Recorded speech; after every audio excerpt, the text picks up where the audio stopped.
To read to you some words that were written by a woman interviewer of a modern politician.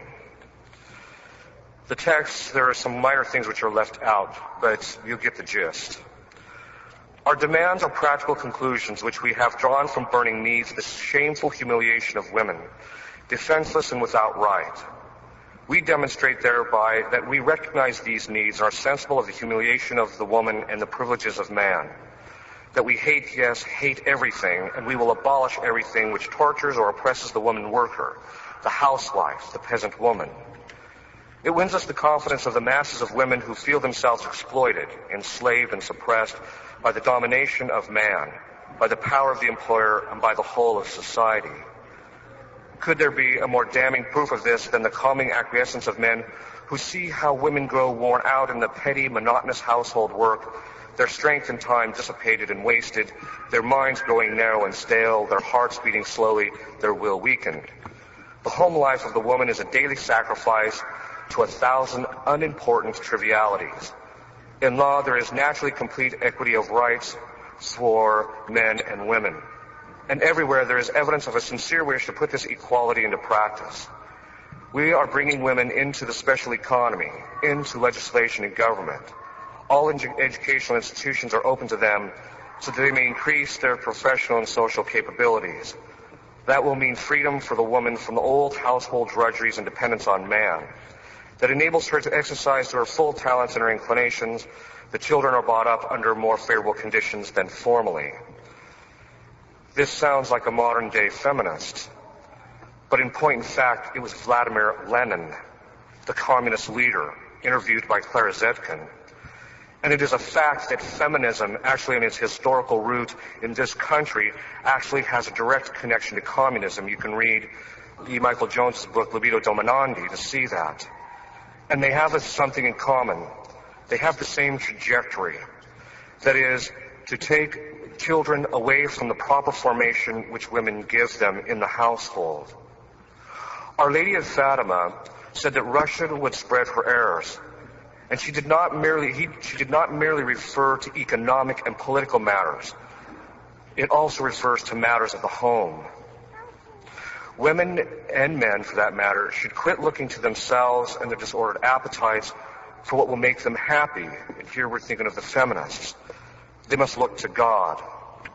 St. Thomas Aquinas says that happiness is of one of two kinds, either perfect or imperfect.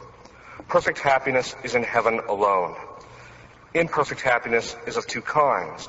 The first is the life of contemplation, for example, prayer, the considerations of truths, and things of this sort. And the second is the life of moral virtue, because for a person leading a morally good life, God begets him a certain happiness. Moral virtue is a perfection of the various faculties of man, and that perfection is not of any kind whatsoever, but of the very nature of the faculty itself. And what that means is that the virtue perfects the structure, the very design of the faculty. God has designed men and women and their faculties to function in very specific ways. This is called a natural inclination. And sometimes it's by degree. Some people find these inclinations stronger than others. And these natural inclinations are always towards the good. And these conglomeration of inclinations, which God writes into the very structure in the heart of man, is called the natural law. We know what God's will is. We know what will make us happy just by looking at the way He designed us. And men and women are structured and designed differently, and it is by divine intention. Common sense and experience tells us that. All you have to do is look at them. You know they behave differently. They're designed, they're structured different biologically. They're psychologically different. Modern studies are even telling us this. Although I don't quite understand why we need a modern study when everybody in the past, just through common sense, could just look at and see. But that's where we're at today. But there's a modern study, for example, that shows that women listen to many things at once. That is, their concentration is designed to cover a multitude of things, but superficially. Whereas men are designed to focus on one thing at a time and tune everything else out. This is why a guy can sit in front of the television and flip the channels, and his wife can come up and talk to him, and he doesn't even hear it. She's not even in his scope of focus. But it's also a necessary thing for women. And men needed it too, because men need to be able to focus. Like, for instance, when they go to war, they have to be able to tune everything out and focus on the task at hand. Women, on the other hand, were not designed that way. They were designed to be able to listen to a number of things at once, and that's because they have to be able to, when they're taking care of one child, be able to have a kind of grasp of what's going on with what the other children are doing.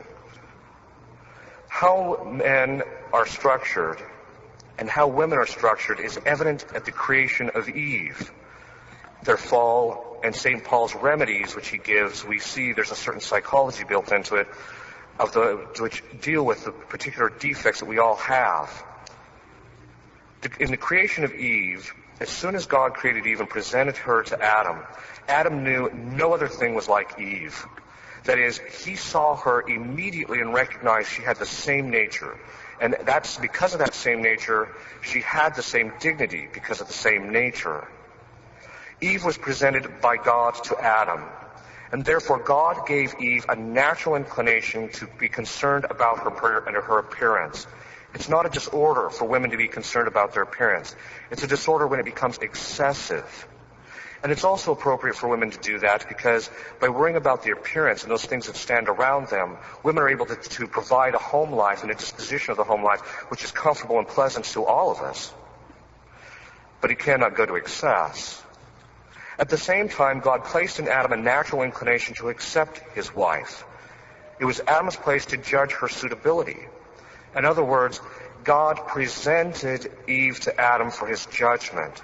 And this was a sign that Adam had to accept his wife, but it also meant that it was Adam's place to rule his wife. Now we'll see how that works itself out, but that was part of it. At the fall, Satan went after Eve, because women are more ordered towards the emotional life. This is not a disorder per se, or we say essentially speaking. And what that means is that women are more ordered towards the emotional life because it's necessary for women to be able to empathize with children, to direct their emotional and psychological development. For instance, if a man was in charge of the children all of the time, if the child falls down, the guy, because it's a part of a condition of a male to deal with things that are difficult and just to ignore them, to continue to pursue what the right is, when he sees the child fall down and scraped up, most men will realize, okay, intellectually I got to take care of the child, but they don't empathize with the child, and they may even just say, oh, suck it up, deal with it. Whereas the child, when they're younger, when men get older, of course, they need that type of direction from men, but when children are younger, they actually need for the woman to empathize so the child recognizes that this is a sorrowful thing that's happened, but at the same time direct it to the right end. And that's why women have a more of an emotional life. But this is one of the reasons why Satan tried to appeal to Eve first rather than Adam. Because he knew if he could get Eve, he could undo Adam. But the emotional life, there was an appeal by Eve looked at the apple and saw that it was pleasing. Satan presented her to it in this way. And because Eve gave in to her appetite regarding the apple, the punishment fit the crime. In other words, after the fall, principally because of biological and chemical things, but the punishment from original sin is that the emotional life for women would be harder to maintain. This is why a virtuous woman is something to behold, because the emotional life is more stable. The emotional life of a woman is more intense for the sake of helping the children not to control her husband and not to the husband to be the object of all her emotions. It's not meant for dominating or manipulating her husband to get her emotions satisfied. Eve ate the apple, and in this she broke her submission from the natural law to Adam. She should have went to Adam first and said, should we eat this? Because she knew it was going to affect them both. And again, the punishment fit the crime. Because she broke her submission to Adam, she would now, until the end of time, she would have this disorder from original sin to want to get away from his legitimate authority. And she would even resent it. And this resentment, this disorder, is what the feminist movement plays upon. Eve then gave the apple to Adam. She then sought to manipulate Adam and to control him. And that's what she's doing. She's like, here, eat the apple. She already knew that she'd committed the sin, but she's giving it to Adam to try and get him to do what she wants. rather than letting him do the right thing. And so the punishment fit the crime. God said to her, your desire shall be for your husband. If you tried to control him, then in the end, you're going to struggle against trying to control him. And it also meant that women will have a stronger desire for marriage. And that's because marriage is more integral to feminine nature and to psychology, because their whole nature is ordered towards the begetting and rearing of children.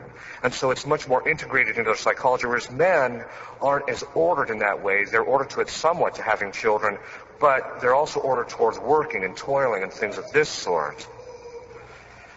But in trying to control Adam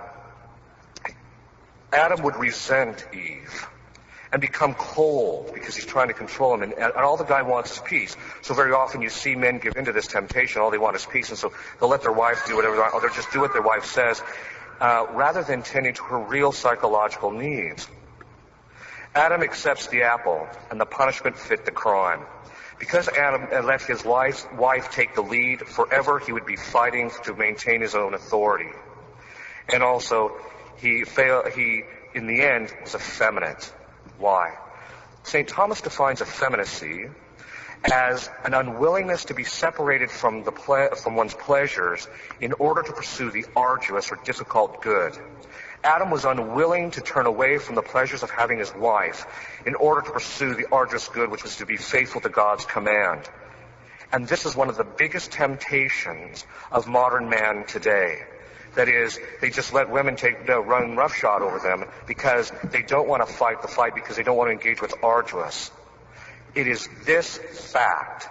It is the fact that men have become effeminate as to why the feminist movement has made so much advance. It is the dismantling of the family is due to men more so than women. The problem is going to be laid at their feet at the final judgment, because it's their place to assume the authority, to exercise it properly. Now, some would say, well, men dominate women.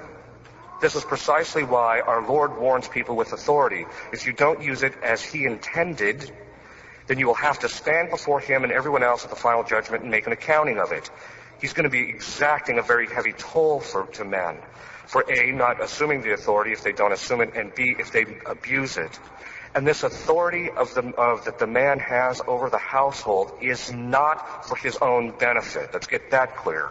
It's ordered towards the spiritual and physical welfare of his family. That's what it's for. As a result, when a man assumes responsibility, that's how he practices self-denial. What are St. Paul's remedies for this?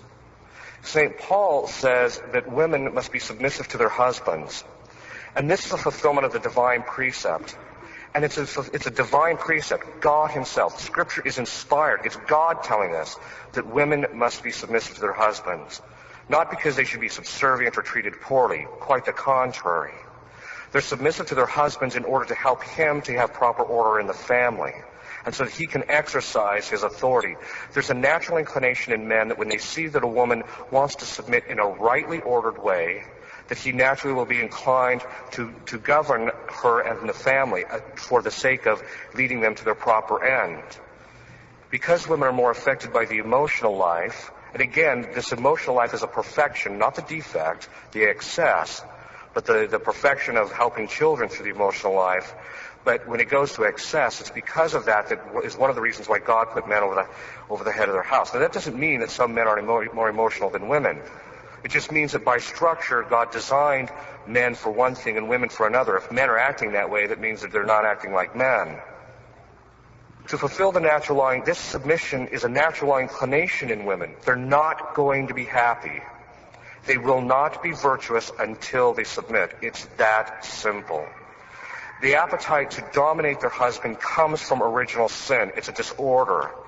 And women, I've seen it every time, the happiest, most virtuous women I've ever seen are the ones who actually desire to see their husband rule and govern the family properly.